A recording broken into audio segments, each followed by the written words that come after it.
Hello folks, Lone Adventurer here. Thank you very much for stumbling your way upon my channel. On this here channel I tend to play solo adventure games, the sort of thing that can be acquired quite cheaply and kept in a small space. So not great big chunky miniature games, little games, game books, things of that nature. If that sounds like something you might enjoy, do consider subscribing to my channel.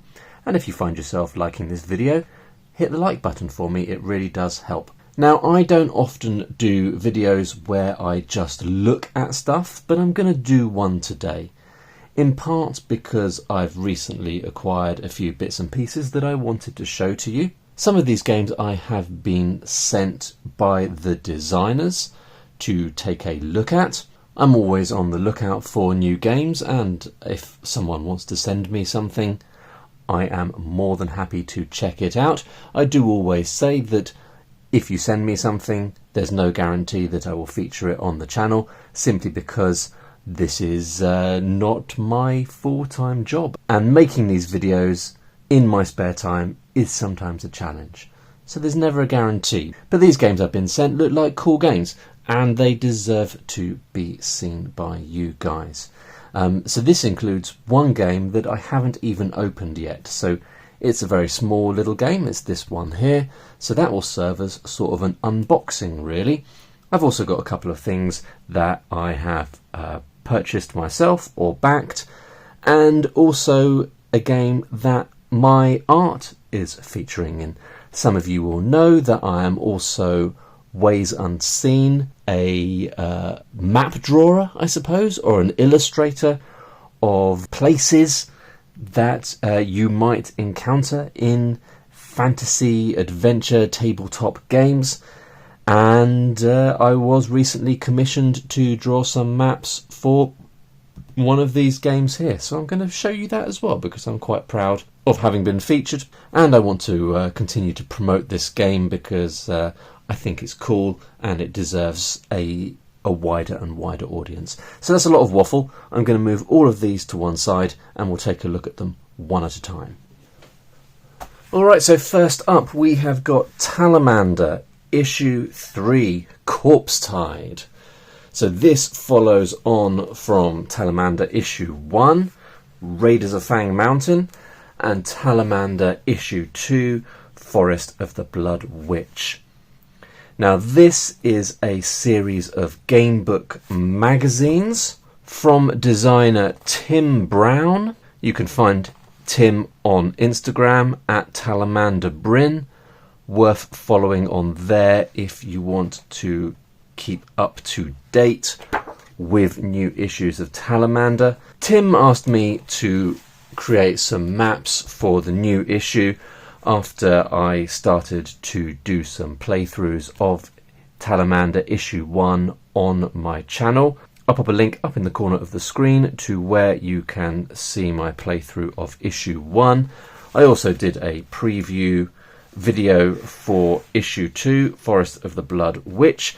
So these game books give me a very retro, nostalgic sort of vibe. I don't remember ever buying specifically Gamebook magazines. Actually, there was one, I can't remember what it was called, but I was fairly obsessed with it, and unfortunately I never finished it, and I must have gotten rid of it at some point. I'm waffling a little bit here. What I'm trying to say is the idea of having a magazine that with an ongoing fantasy story, there's a nostalgia button that it's pressing for me, and so I was instantly engaged in it. You're taking a single character through a single story in these magazines, and yeah, I guess the encounters that you have get ever more challenging, and I think it's going from strength to strength, quite frankly.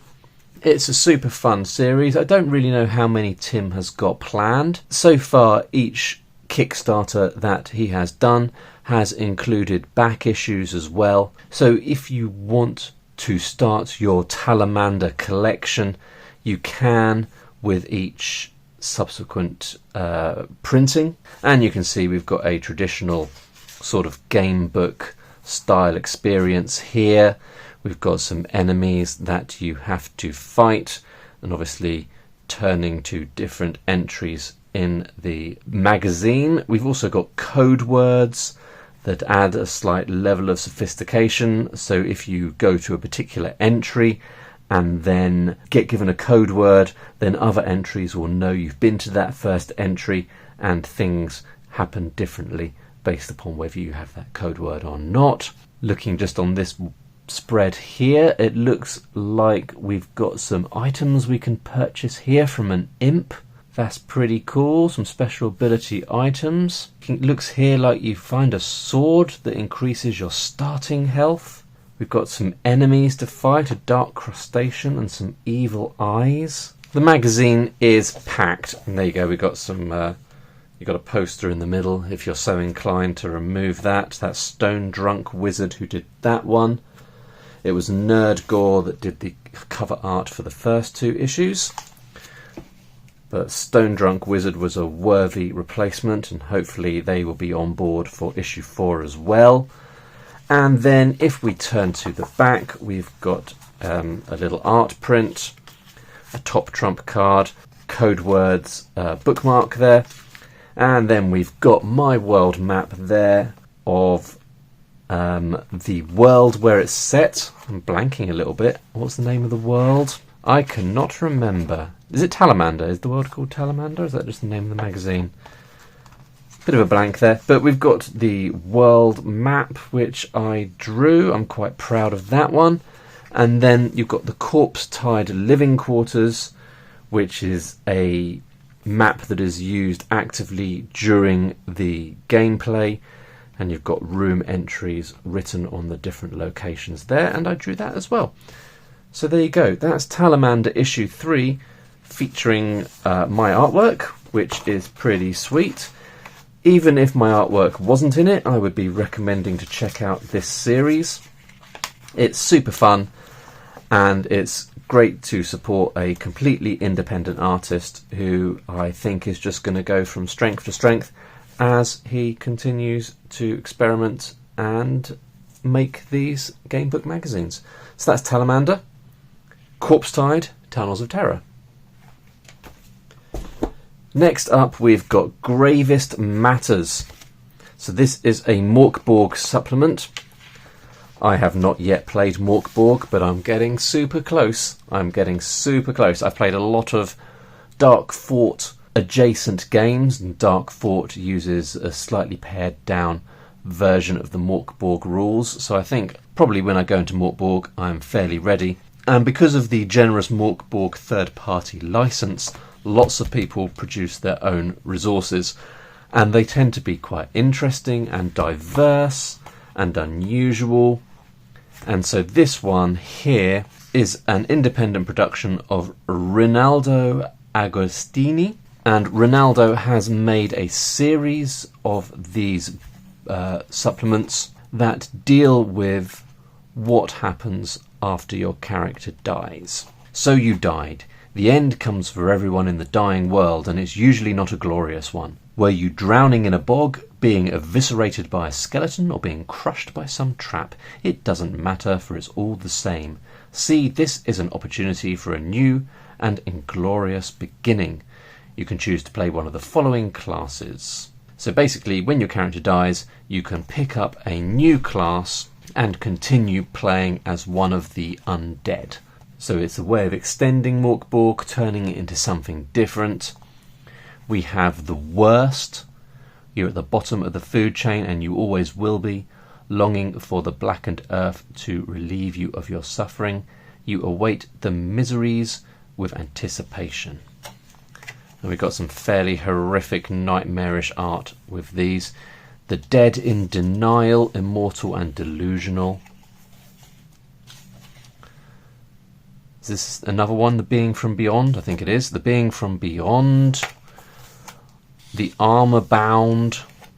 The hulking beast. The caged pyromancer. The bone chewer. And that's our lot. So each of these has some stats, I guess. Well, we've got some HP. Begins with 0S. Is that 0 silver? I think it might be. And D2 omens. And then we've got some abilities. We've got a little table of monstrous beginnings, and then we've got D8 abilities. So if we were the Bone Chewer, a hunter from beyond, we might roll for our monstrous beginning. You were a death hunter's companion for years, using your sense of smell to hunt and devour the few undead who wandered outside of their graves. And then you would roll D8 for 2 abilities. 3, we have Unholy Senses. You always win initiative against the undead. And 5, Macabre Reputation. You did something horrifyingly disturbing. The morale of undead creatures is tested the instant they see you. So there you go, you've got a bunch of new classes, but that is only the first little bit of this zine. You've got D20 Gaulish appearances. So your character might also have easily dislocated shoulder that comes out the socket with little effort. That's the same. And 6 will give eyelids, sliced away eyes, always watching. Super gross. You have to cover them to rest. Then more terrible traits for the undead and living alike. Tales from Graven Tusk. More backstories to dig up from shallow graves. Roll for each player character or user's group background. Reroll if inappropriate for your class. So 12 would give us all the trees in Sarkash hate you and want you dead. Then we've got mutilations. There's a lot in here. Bad omens. And as you can see, it's really lent into that Mork Borg art style. Additional rules for getting better, so that's some levelling up rules. Then we've got some weird tables. Extended reaction table. The corpse you found is 5. Disemboweled, revealing D20 silver glittering in its open stomach. Delightful. Necromantic relics. Miracles of the skull. Don't know what that is. A skeleton. I can't read that. Sometimes you can't. I can't read the Mork Borg. Oh, approaches. A skeleton approaches. There's loads. There's loads of stuff in here, and I like buying these books sometimes just because they are so cool to look at. And this one definitely falls into that category. From Below. This adventure is better suited for PCs who have gotten better. So we have got a adventure here, an adventure. Loads of details in there. I haven't read this yet. It looks super cool. Anywho, there you go. That's Gravest Matters. I believe that is print on demand at Lulu. I'm not sure if it's on Drive-Thru RPG as well. One final note is that I was made aware of this project as a result of being connected to Warclaw Treyer, who is the designer of the fantastic Doom Pilgrim, and Warclaw did the cover art there.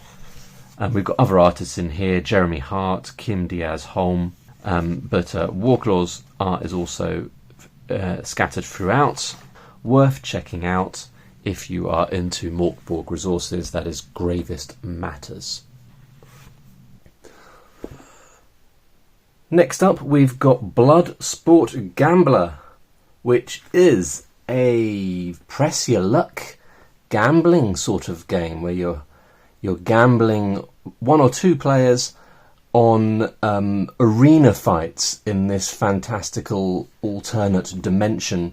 It's from Mirage Merchant, and I think it's available on Gamecrafter, but I'll include links to this along with all the other things I'm covering here in the description down below. Risk it all to survive the desperate world of high-stakes gambling. So this is more of a complete sort of package, really. It comes with a number of decks of cards and also a whole bunch of tokens and dice. So it says here, Bloodsport Gambler is a game for 1 or 2 players, and it focuses on a tense and seedy story of risk, luck, and the efforts that sway fate in your favour. The simple gameplay combines card-driven strategy, risk mitigation, and resource management with the thrill of betting, dice rolling, and push your luck. Thrust into desperation by swelling debts, you must gamble on the foul pit fights of Ghoul Morra in a last-ditch struggle to pay off the merciless syndicate of moneylenders. So in this game, the objective is to pay off all your debt to the syndicate of moneylenders. It's got some nice art in here. Who was the artist? Okay, so the design, development, graphics and production was by Dylan Morton, and the illustrations, along with some development and editing efforts, by Eric Rady. So it's a well-presented rulebook and a very sort of straightforward and manageable game. I think, having had a look at this last night, a quick read through this book in preparation for this video, I think it is something I'm going to bring to the channel soon. It's different to the sort of game we normally play. It's not got a narrative at all. It's not got no aspects of exploration, which I guess are hallmarks of probably 80 or 90% of what I cover on this channel. But it's got that fantastical setting. It's got that black and white aesthetic, which you will know appeals to me. It's part of the reason why I like games like Tin Realm. What was the science fiction game that preceded those ones? Well, the name of that escapes me. What else do I like that's black and white? Escape the Dark Castle, Escape the Dark Sector, stuff like that. So most of these cards here are the action cards, or a good chunk of the action cards, and they don't have art on, and really perhaps quite a lot of wasted space on some of them. But producing art is time consuming, I know that, and the fighter cards do have art on, and they look fantastic. So I think, really put very simply, you have a number of rounds, and in each round you'll set up some arena fights. So you'll have 2 random fighters. You will have one of these secrets, which is an aspect of that particular fight that you do not know about. And then finally, in terms of the table setup, each of the fighters also has a weapon. And then what do you reveal? You reveal just the fighters.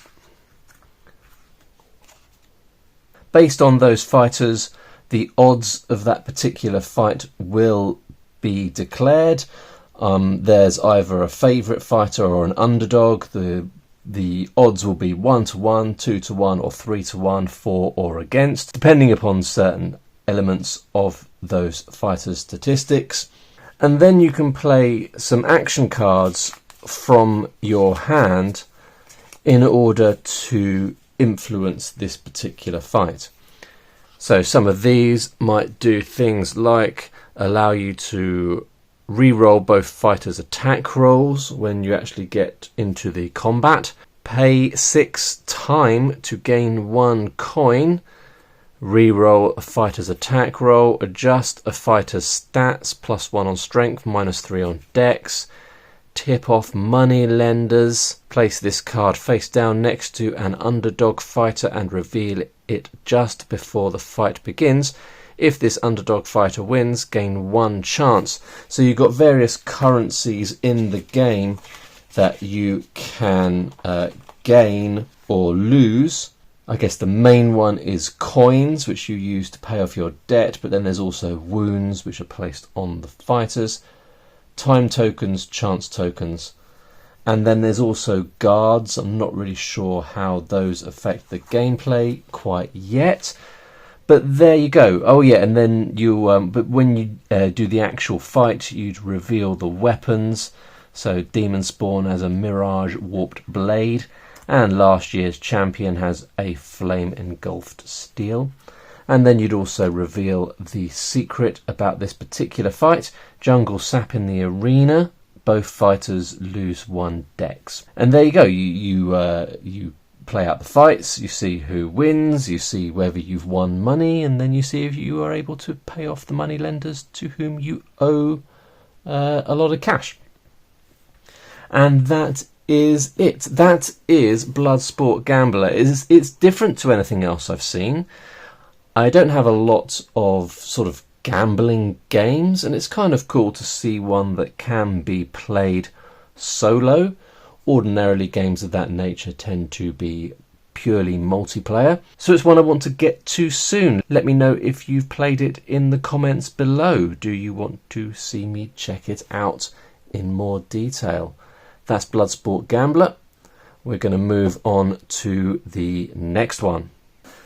Next up, we've got Beyond Corny Gron, which is a setting, a role-play game setting and supplement that provides everything you need to fully realise the world of Corny Gron. The original Corny Gron is a small zine solo game based on Dark Fort, which I have played on the channel. I'll pop a link to that playthrough up in the corner of the screen and in the description down below. And as soon as I came across Corny Gron, I came across Beyond Corny Gron as well. And you can get digital copies of this online. But as soon as I saw it, I knew it was something that I wanted, and I knew it was something I probably wasn't going to get purely because of the cost of the thing. This is a beautiful book and quite chunky as well. It is over 300 pages. It's got a lovely finish to it, a number of ribbons. It's hardback, it's well made, comes with these nice woodcut art postcards. And ordinarily when I see things like this, I have to say to myself, you're not going to have that. But it came into a shop that I check out quite frequently, an online store here in the UK. And these sort of things, they don't turn up here that often. So I decided to treat myself. So here it is. So Corny Gron is set in the Carpathian Valley. And this is a world that is populated by all sorts of fantastical creatures and characters from Polish mythology. And in fact, a large amount of this book is made up by a huge bestiary that explains all these creatures. I mean, it is a good chunk of this book. So here's where it starts on page 136. So it is near on 200 pages of bestiary, and there are a large amount of imaginative, fantastical creatures in there. But before you get to the bestiary, there is a whole lot of other stuff that will allow you to flesh out adventures that occur within this very particular setting. So we've got some character creation stuff, and then we've got mountain exploration and cavern exploration. A great big chunk on different factions in this world. Then we've got just a general whole bunch of random tables, some treasures. I searched the body, common findings, valuable and precious. I searched the cache, common, valuable and precious findings. And then we're into the bestiary, and that is by and large it. But there is a lot of stuff in here, and I think it will be something that is very usable for solo play. There's not a huge amount about it on YouTube yet. There's a couple of videos. I know Daniel from the Dungeon Dive has covered it in some capacity recently, although I haven't watched his video on it quite yet. So yeah, I think this is, I mean, it's just a lovely thing, really. It's a lovely, imaginative thing, and I hope that I use it. I hope that I get it to the table and do something with it. It is full of this lovely art. Let me remind myself who the artist is. The art was also featured in Corny Gron, the original game. So the author of this book is Kuba Skrzynski, and the art is by Ala Wisniewska. So it looks like we've got additional illustrations by Jacek Kuziemski. Apologies if I'm butchering these names. I'm giving it a good shot. And yes. So the art is fantastic. There's all sorts of imaginative tables in here. So even just on this random page, you come across a village.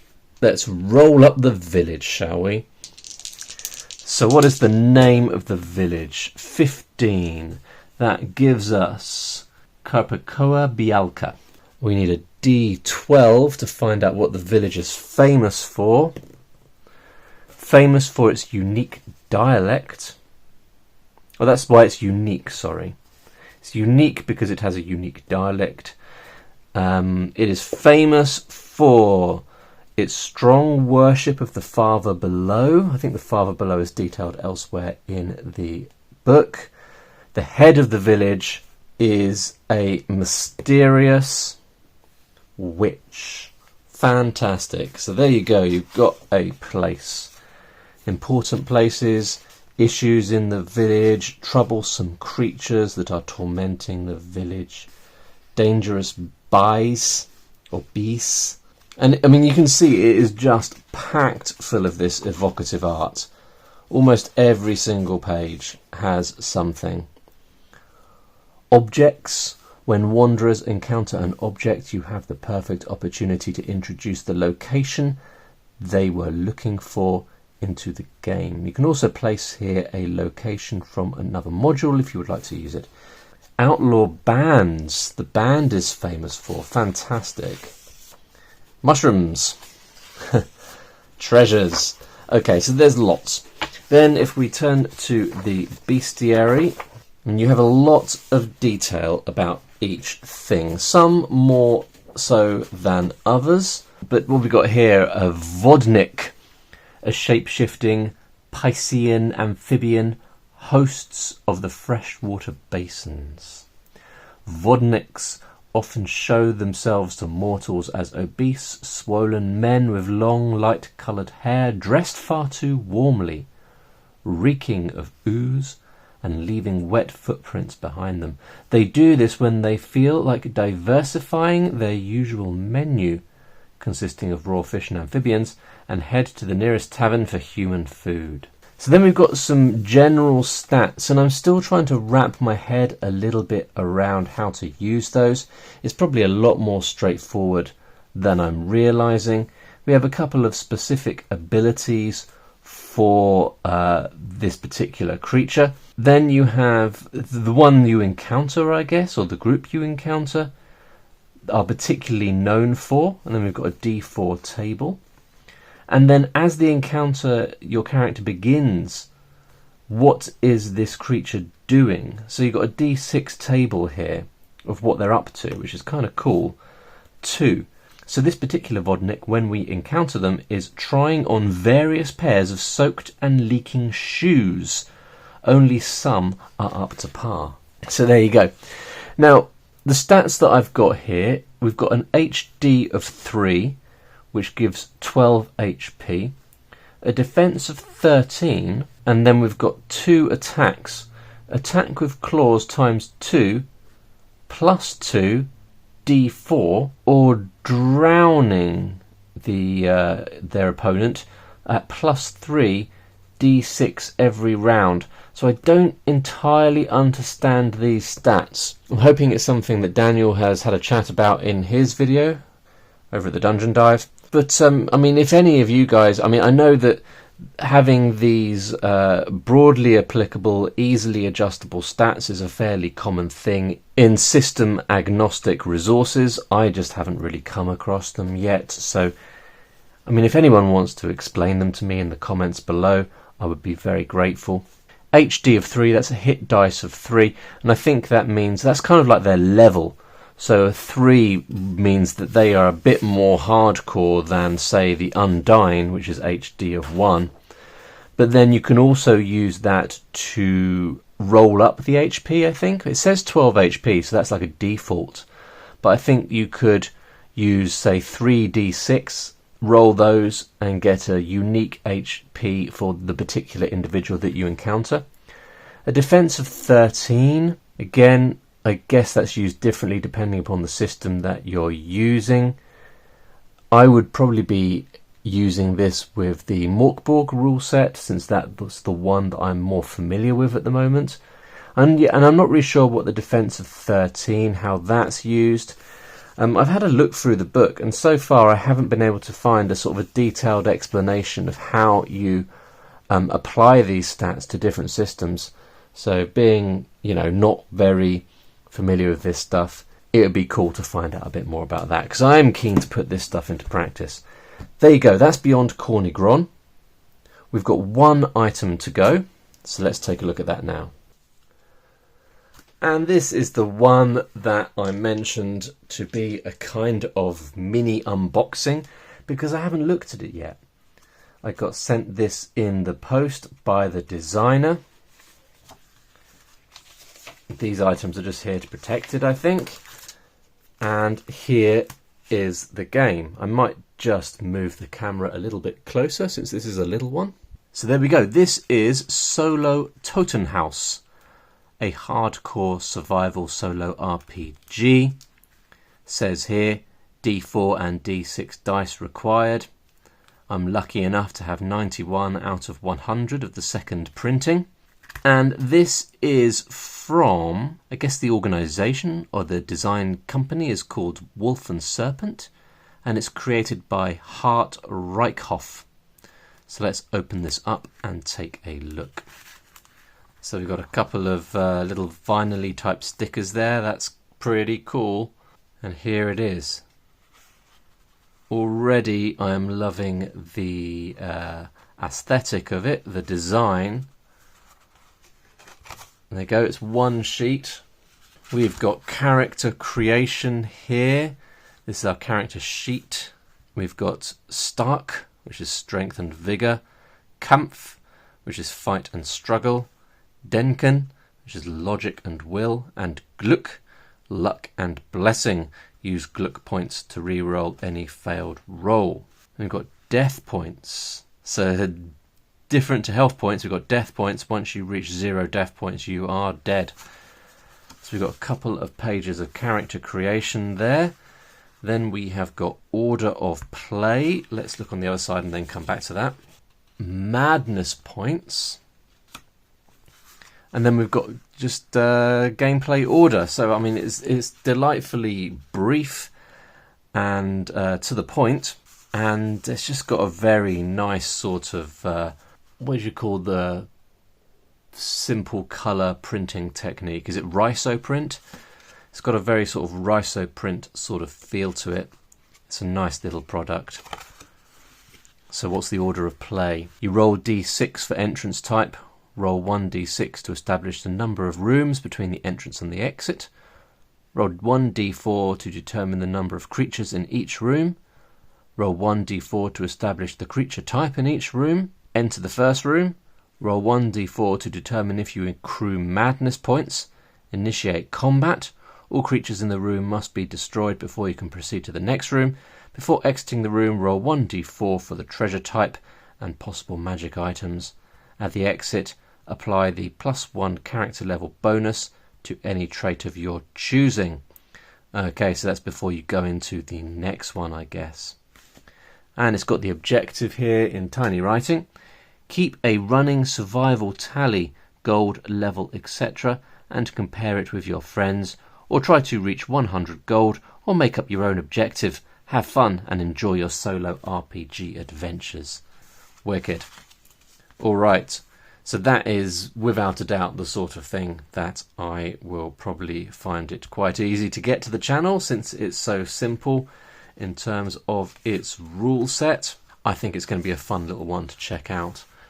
Not sure where you can get a copy, but I will do a little research and include a link in the description down below if you want to find out more about solo Toten-Haus. Otherwise, hope you enjoyed this video, folks. As you can see, I've got my hands on some cool new stuff recently. The pile of things I would love to show you grows ever taller. So do let me know if there's something in particular you want me to show you, especially if it's something you know that I have, because I've done a number of videos now, printing hauls and summaries of various bits and pieces that I've got my hands on. So yeah, there is a lot I would like to cover. Hope you enjoyed that, folks. See you in the next one. Bye for now.